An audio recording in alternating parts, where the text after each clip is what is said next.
clock should have been removed with feet. That's what I'm gonna say. It shouldn't have been removed now. You let it fester on for too long, you've accommodated it with regulation changes, and now it's grown too big for you to get rid of. And that's fine. FTO isn't a compromise. FTO isn't a replacement of clock.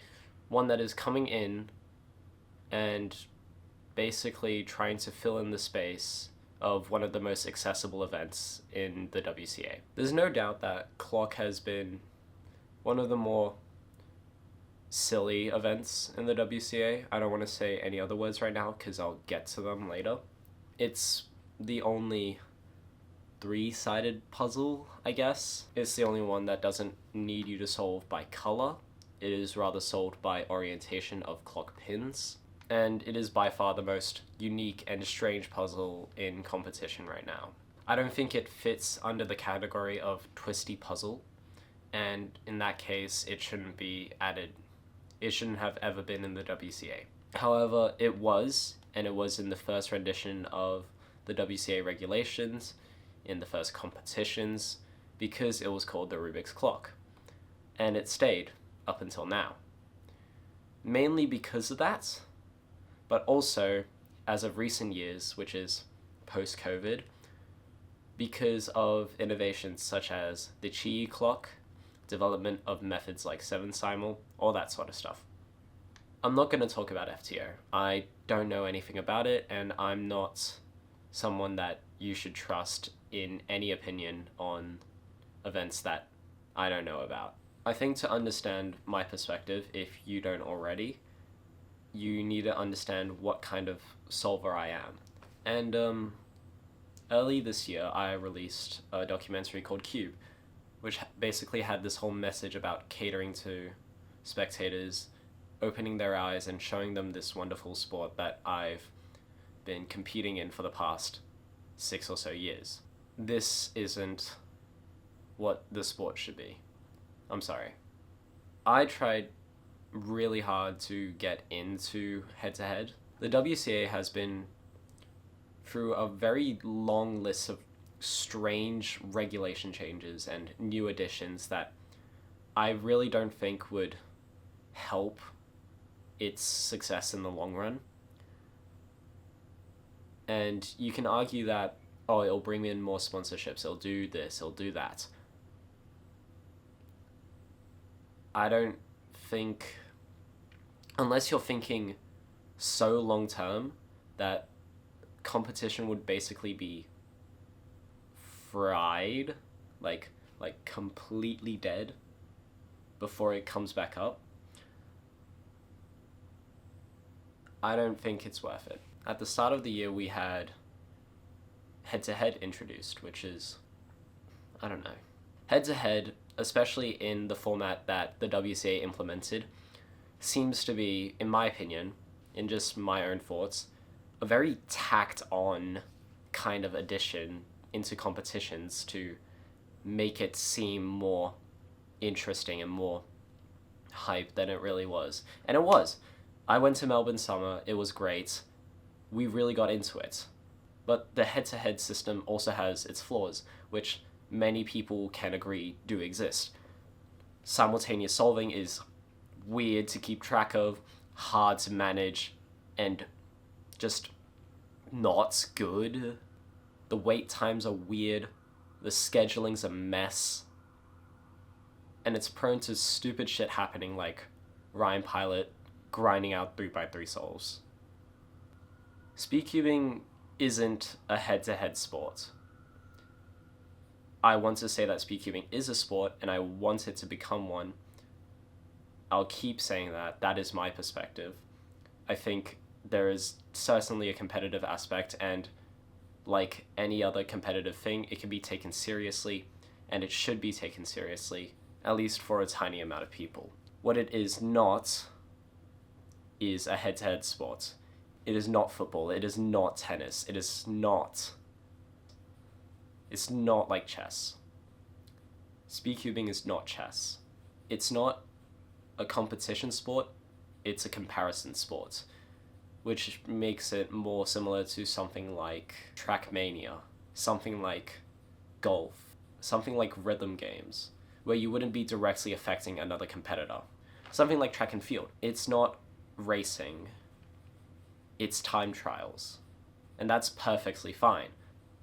You're allowed to have that, and it is a sport, and it has succeeded before. Just look at the 100-meter dash. That is probably one of the most famous sports of all time, or one of the most famous categories of competition of all time, and we're just like that.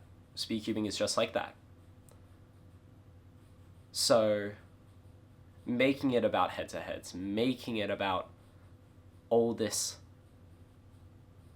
nonsense, okay, just all of this extra stuff is not good. I don't think so, at least. Now, clock. Clock was removed because it was a quote-unquote problematic event. And I would say it is problematic.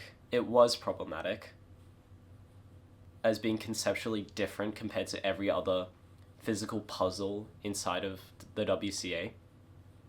And for that alone, I feel like it shouldn't have stayed. But you've let it fester on for too long, like I've said, and it's grown too big to shut down now. And the reasons that they gave were not that it's not a twisty puzzle, were not that it's a conceptually different event, were not anything about it which would have made it justifiable to remove, even like 6 years ago when all we had was the Rubik's and the fucking Sheng Shao. It's because it's hard to scramble, it's hard to judge, it's hard to watch. I'm sorry, but who the fuck actually watches us right now? The only spectators... I'm sorry to come off as like an actual asshole, but who watches speedcubing right now? Like, sure, people tune in great amounts to watch something like the World Championship Finals. It was great. 11,000 viewers or something. Huge, great, that's amazing. Probably a whole lot of non-cubers in there. Documentaries. Why We Cube, the speedcubers. They have mass appeal, and they've gotten a lot of people into the sport, but they got into the sport to compete. They like competing, not watching. I don't think you've ever met someone who only watches and is a super fan of it.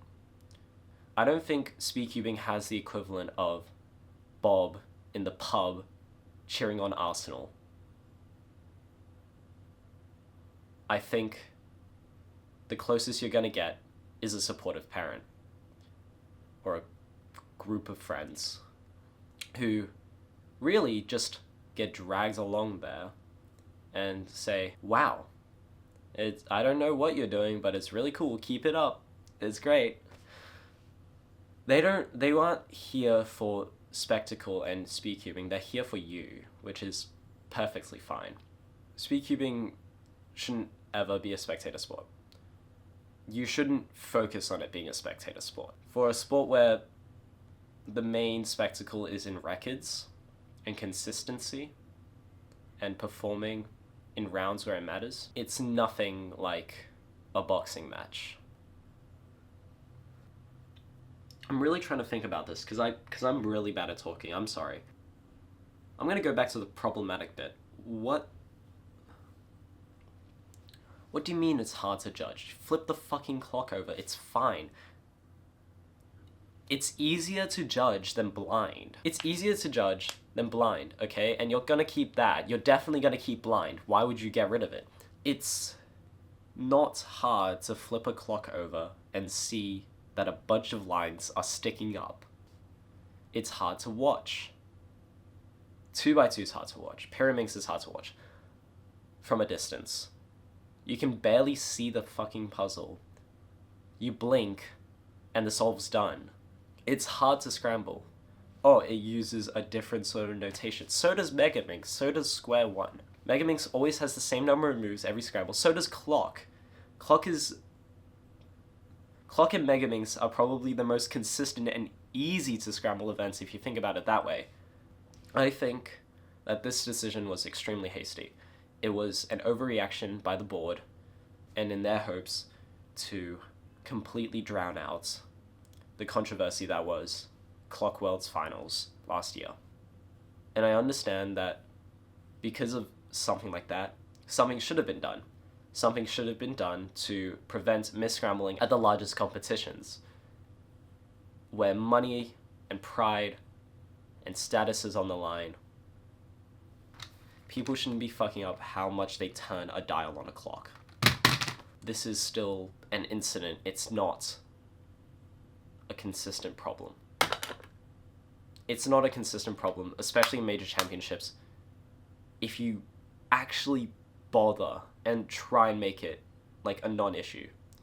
Instead of fixing the road, they're blocking it off and blowing it up. That's what they're trying to do. And with that, they're building a new road some 10 minutes down the highway just to get to the same spot and say, oh, here you go, it's a compromise. See, now you get the stupid event that you've been asking for the whole time. FTO is great. I'm sorry, that came off as rude. Clock being removed isn't about Clock being removed. Okay, it should have been removed. They just took way too long to get to it. Sure, it's gonna sting. I think we'll get over it. But the direction of the WCA and where they're trying to take speed cubing is flawed, and I feel like the direction that they are taking it can work, but the methods that they're going to try and get there with, such as head-to-head, thinning out the events list, removing, just straight up axing problematic events, and tarnishing their reputation between the competitors, all for a demographic which doesn't exist, I'm sorry, is not worth it. If you want to make a sport that people want to watch, you need to first make a good sport. And right now, the WCA is not doing that. They're trying to get viewers in to a sport that doesn't even know what it's doing by itself. I hope I can actually be able to edit this. Holy shit. I said so much random fucking bullshit. I'm sorry.